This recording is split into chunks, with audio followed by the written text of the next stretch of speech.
여러분 안녕하십니까? 오늘이 2019년 4월 14일 일요일입니다. 주일날이죠.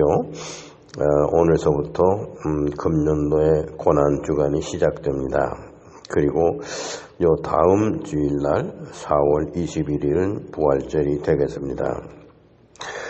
지금까지 예수님의 그 제자들 그리고 예수님과 가까이 지냈던 주변 인물들에 대해서 관찰해 보았습니다. 베드로, 큰 야고보와 요한, 도마, 마태, 다데오 등의 그 12제자 중에 속했던 사람들에 대해서 제가 강의를 해드렸습니다. 그리고 바울 또 막달라 마리아에 대해서도 상세히 말씀을 드렸습니다. 여기에 거론되지 아니한 사람 중에 예수님의 제자 또 12사도 중에 포함된 사람이 베드로의 동생인 안드레는 아카이아 지역의 로마 판도네입니다. 그래서 복음을 전파하다가 이 X자로 된 십자가 형틀에 처형을 당했습니다. 또 필립은 히에라폴리스에서 복음을 전파하다가 순교당하였습니다. 또 바톨로메는 아르메니아에서 순교를 당하였습니다. 그 다음에 사도행전 1장에 나와 있는 그 오순절 마가의 다락방에서 거기에서 선출에 의해서 제비 뽑아서 가룟유다의 자리에 그 사도로서 명명된 마티아 역시 복음을 전파하고 그리고 노력하고 고생하다가 에티오피아에서 순교를 당하였습니다.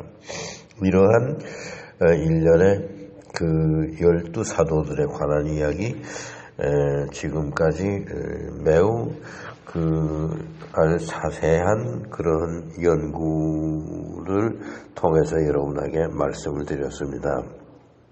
대부분이 예수님 그 제자들이 갈릴리 태생들이 많습니다. 예수님께서 갈릴리 근처에서 많이 가르치시고 그곳의 어부들을 불러서 제자로 삼았기 때문에 대부분이 갈릴리 태생들입니다. 그리고 어부들인데 그들에게 사람을 낚는 어부가 되게 하겠다 해서 훈련시켜서 제자로 삼고 나중에 예수님께서 부활 승천하시고 난 이후에는 사도들로서 목숨을 바쳐서 순교하기까지 예수님의 말씀을 전했고 복음을 땅끝까지 전파하기 위해서 노력했던 사도들의 이야기입니다. 기독교 교리에서 가장 어렵고 난해하고 믿을 수 없는 사건은 예수님의 부활 사건입니다. 이 부활이 역사적으로 사실이냐 아니냐 또 근거가 있느냐 없느냐 이야기를 많이 합니다.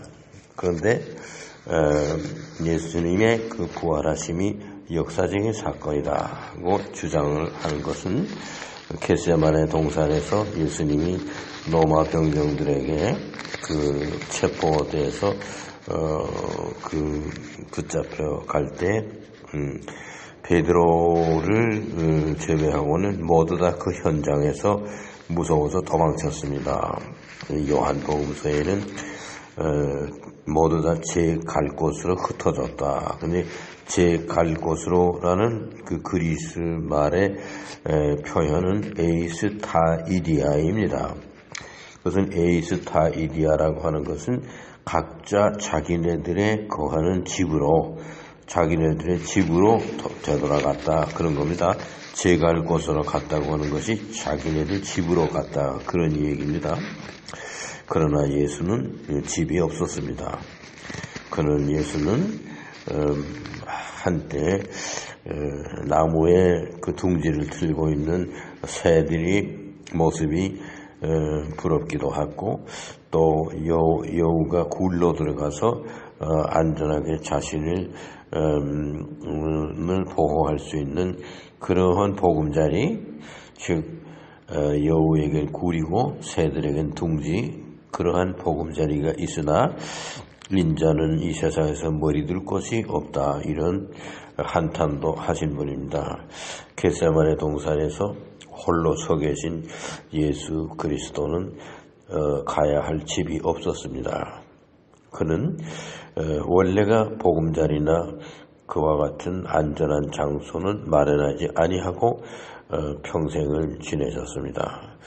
그 나사렛 예수는 하나님의 말씀을 인간들에게 선포하기 위해서 노력하신 분이고, 광야의 시험에서 마귀가 이 돌을 들어서 떡이 되게 하라, 빵이 되게 하라 이렇게 했을 때 사람의 입은 빵으로만 먹고 사는 것이 아니라 하나님의 말씀을 먹고 사는 존재다, 이렇게 답을 했습니다.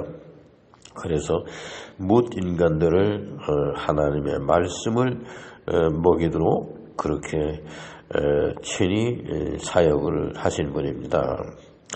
우리가 아는 대로 한 번은 4,000명에 한 번 5,000명의 큰 무리들을 가르치시고 생명의 말씀을 그들에게 다 섭취하도록 그렇게 노력하신 분입니다. 그리고도 그들에게 오병이어의 기적을 만들어서 육신의 배고픔까지 해결해 주신 분이십니다. 그러나 자기 자신을 위해서는 먹을 것이 없고 하도 시장하고 배가 고파서 무화과 열매를 찾아던 일도 있습니다. 예수님께서는 굶주리고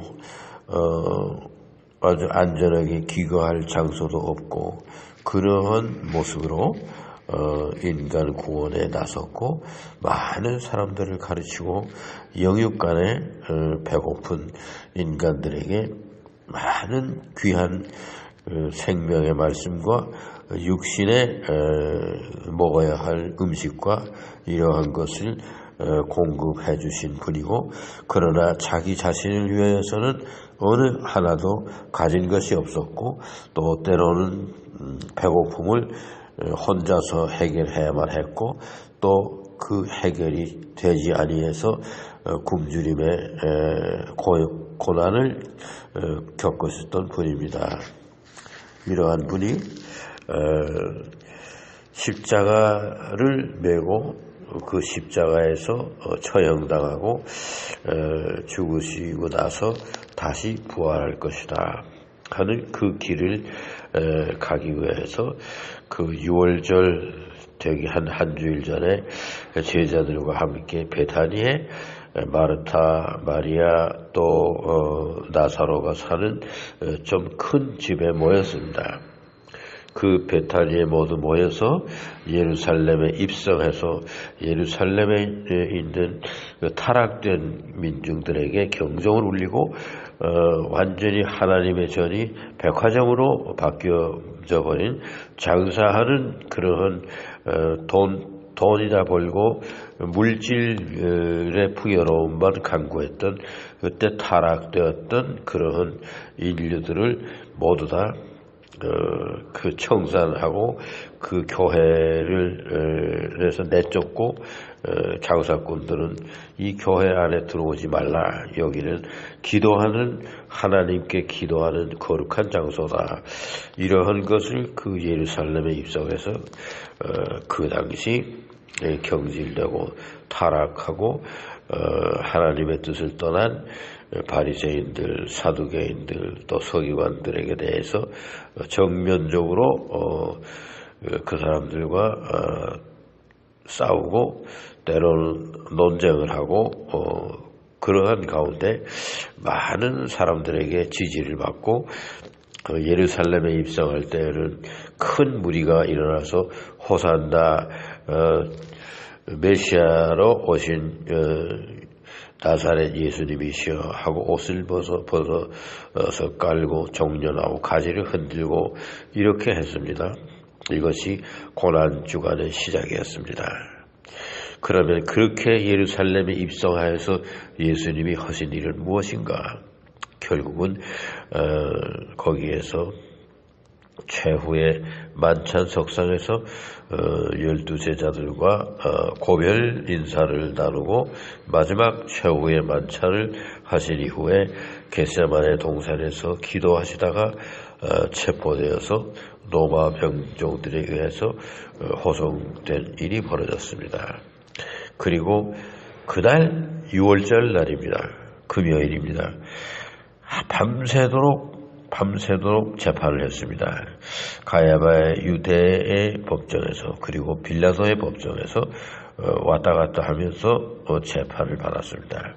결국은 빌라도가 이 사람은 유대 사람이니 유대인들이 데려다가 마음대로 하라 이렇게 하고 나서 결국은 가야바의 법정에 서서 십자가형이 내려졌습니다. 이것이 그저 하룻밤 사이에 진행된 예수님에 관한 재판이었습니다. 그래서 그 6월절 날 금요일 날 9시에 십자가에 못 박히시고 제9시라고 그럽니다. 그 금요일 날 오후 3시에 운명하셨습니다. 이것이 고난주간입니다. 그리고 안식일이 다음 날이고 그 이후에 주일날 일요일날 예수님께서는 부활하셨습니다. 그러면 이 기독교에서 내세우는 주님의 부활, 이것은 가장 믿기 어렵고 부활의 역사성이 과연 있는 것인가, 이러한 얘기에서 제가 그동안 많은 강의로 여러분에게 설명드린 바 있습니다. 그것을 요약하면은 다 자기의 갈 곳으로, 자기네들의 집으로, 에이스타이디아 집으로 다 도망쳤습니다. 제자들이. 그것은 겟세마네 동산에서 붙들려가는 그 예수 그리스도를 보고 외면한 사건이었습니다. 그리고는 다시는 모이지 않았습니다. 다만 베드로가 예수님의 그 법정으로 끌려가는 과정을 함께 하기 위해서 수문 가운데 멀리 있는 거리를 둔 채 주님을 따라갔습니다. 그러면서 계속해서 주님을 모른다고 3번 부인하고 닭이 울자 예수님이 최후의 만찬 석상에서 말씀하신 그 내용, 네가 나를 닭이 울기 전에 3번 부인하리라, 그 말씀이 생각나서 눈물을 흘린 사건이 있습니다. 이러한 것을 미루어 볼 때 이 지상에 계셨던 존경하고 또 가족도 버리고 오로지 주님을 위해서 따라 나섰습니다. 즉 사람을 낚는 어부가 되겠다고 말씀하신 주님을 따라서 예수님과 함께 그 인류 구원의 역사에 동참했던 예수님과 가장 가까웠던 제자들 12명입니다. 그 중에 하나인 이스카리옷 유다가 예수님을 은삼심장을 받고 넘겨준 사건, 또 그 다음에 베드로와 그의 형제 안드레 등을 비롯해서 예수님을 어떻게 생각하였던가, 베드로를 제외하고 안드레, 필립, 도마 등 모두 다 겟세마네 동산에서 예수님이 체포되어 가시고 나자 다 제갈 곳을 흩어졌습니다. 다 도망갔습니다. 그리고 십자가를 메고 가시는 그 고난의 길에 안 나타났습니다. 또 골고다에서 십자가에 처형당할 때에도 사도 요한, 즉 시몬의 그 마리아의 아들입니다. 그리고 야고보의 동생입니다. 그 사도 요한이 십자가 밑에 있었을 뿐 그 밖에 다른 예수님의 제자들은 보이지 아니하였습니다. 일단 이렇게 끝났습니다. 이러한 이 세상에 존재하고 이 세상을 거들었던 선생님을 떠난 제자들이고 그 다음엔 다시 모일 생각도 하지 아니했습니다. 그런데 예수님이 부활하셨습니다. 부활하셔서 40일 동안 지상에서 생활하시는 동안에 그 흩어졌던 제자들이 다 모였습니다. 추측컨대는 예루살렘 근교인 베타니에 다 모이지 아니했는가. 마르타와 마리아와 나사로가 이 3남매가 사는 그 집에 다 모였을 것입니다. 거기에서 부활하신 예수님에게 새로운 교훈을 받고 또 베드로에게 내 양떼를 먹이라, 내 양떼를 돌보라 하고 신신당부하신 그런 것도 그 사도들이 가룟 유다를 제외한 11사도들이 직접 목격하고 직접 체험했던 사실입니다. 그리고 그 베다니에서 예수님께서는 승천하셨습니다. 그 승천하신 사건, 부활 승천하신 사건, 그것이 사도들에게 체험이 되어서 자기가 목숨을 내놓고 예수 그리스도를 증거하는 일을 시작하게 된 것입니다. 이 예수님이 부활하시고 승천하셨다 하는 것을 믿을 수 없는 사건이라고 생각할 때 그 제자들이 가룟 유다는, 이스카리온 유다는 자살했기 때문에 없었습니다. 11명의 제자들이 모여서 부활하신 예수님과 만나서 40일간을 함께 생활하였습니다. 그리고 나서 그 제자들 앞에서 예수님께서 하늘로 들려 올라가신 것을 보았습니다. 이것이 역사적인 분명한 사건이다. 예수님의 부활 승천이, 그것은 11사도의 제자들과 또 나중에 제비 모아서 이스카리온 유다의 자리를 채웠던 마티아라든가 이 어느 한 사도도 예외가 없이 모두 순교를 당했습니다. 마지막까지 자연사로 80이 넘어서 살아있었다. 이것은 예수님이 살아가셨던 사도 요한이고 세벨의 아들이고 시몬 마리아의 아들입니다. 그러나 그 사도 요한도 제가 연구해서 여러분 앞에 말씀드린 것처럼 한 젊은이의 타락된 영혼을 다시 되돌려서 회개하고 예수님 품 안으로 끌어들이는 일을 위해서 노력하고 그 현장에서 숨을 거두었습니다. 이것 역시 순교의 자세로 보아야 할 것이다. 이런 말씀도 드렸습니다. 그러면은 이제서부터 시작되는 고난주간에 예수님의 제자들이 어떤 고난을 겪고 왜 이 지상에 계시지도 아니한 그러한 예수 그리스도를 증거하면서 자기 생명들을 다 내놓고 순교를 당했던가. 제가 여기에서 말씀드린 그 예수님의 제자 그 12사도들이 한 명도 순교당하지 않은 사람이 없습니다. 사도 요한을 제외하고서는. 그러나 사도 요한 역시 한 영혼을 회개시키고 구하기 위해서 목숨을 바쳤다. 그런 의미에서 간접적인 의미나와 순교한 것으로 보아야 한다. 그런 말씀도 드렸습니다. 그러면 우리는 예수 그리스도의 뒤를 따라가는 그리스도인들입니다. 예수님에 대한 사건, 예수님 주변에 있었던 사람들에 관한 이야기, 이것을 장시간에 걸쳐서 여러 번에 걸쳐서 제가 여러분 앞에 강의해 드렸습니다. 기독교에서 가장 중요한 것이 부활에 대한 신앙입니다.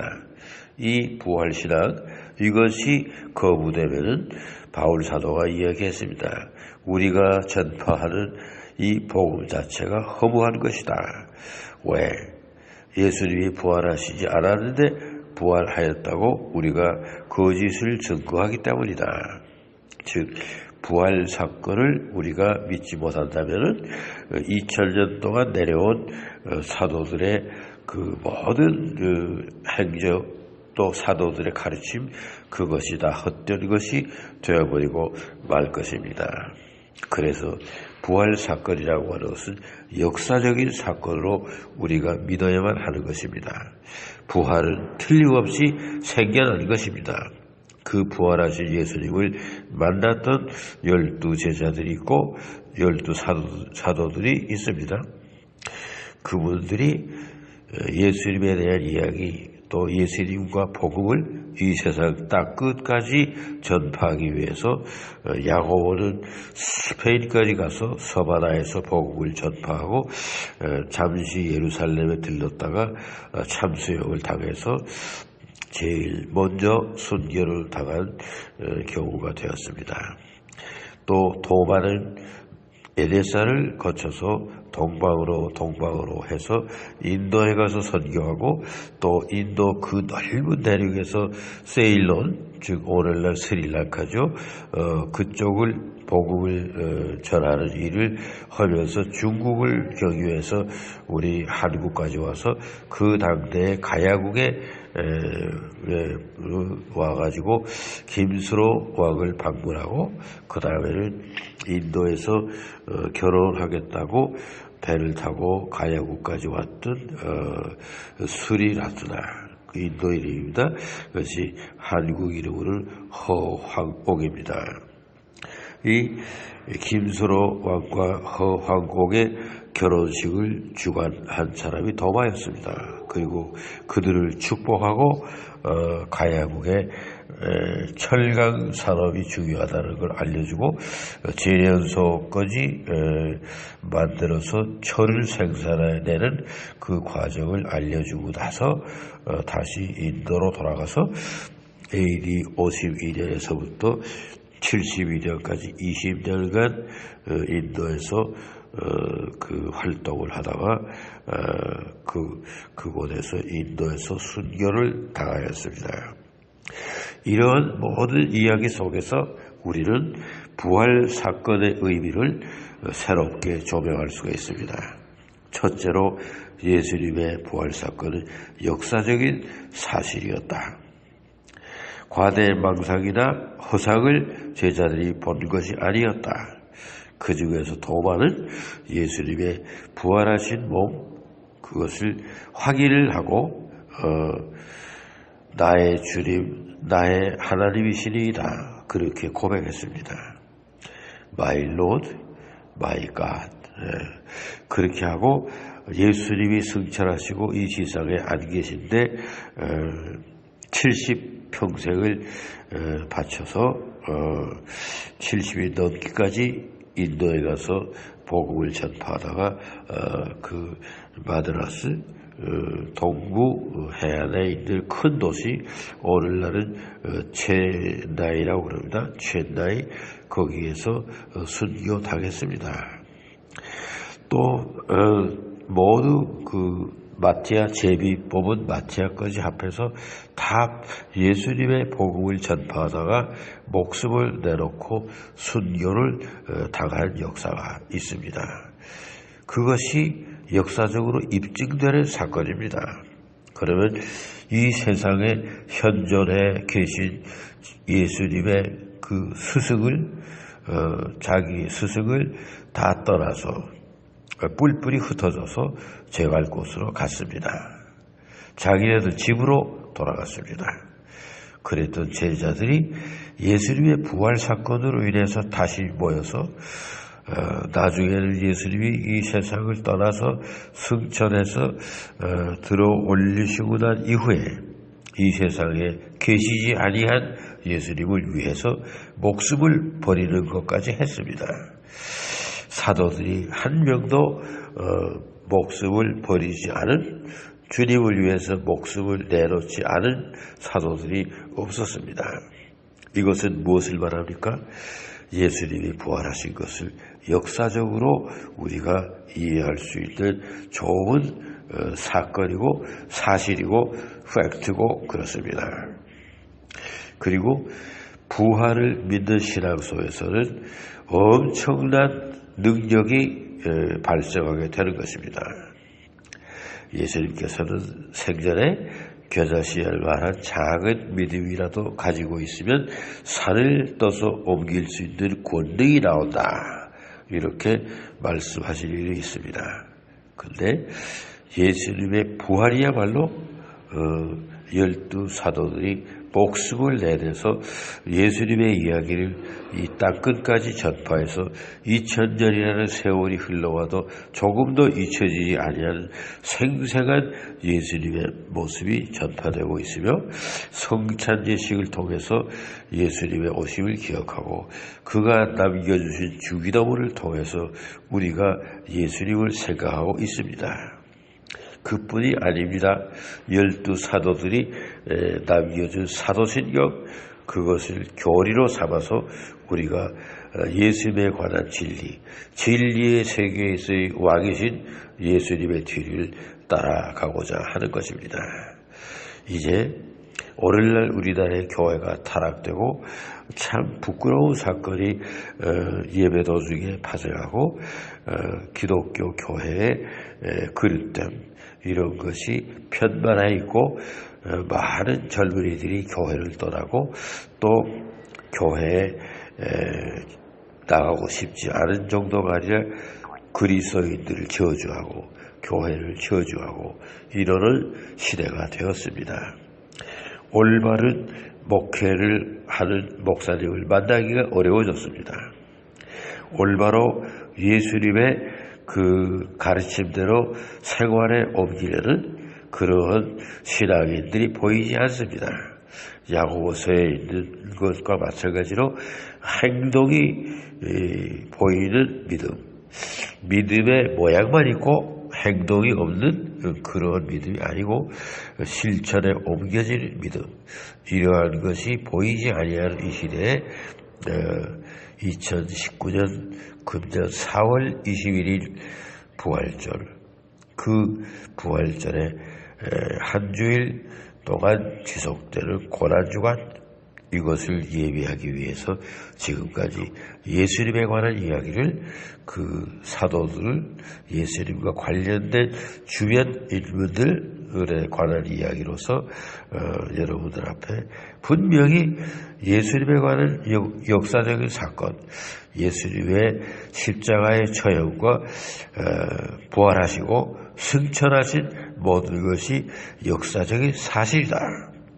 이러한 것을 여러분들 앞에 말씀드리기 위해서 상당히 많은 이 유튜브의 강의를 통해서 과연 예수님은 누구이신가, 예수님의 제자들은 어떠한 생활을 하였는가, 이러한 예수 그리스도 자신에 관한 이야기와 예수님 주변의 사람들에 관한 이야기를 강의를 통해서 말씀을 드렸습니다.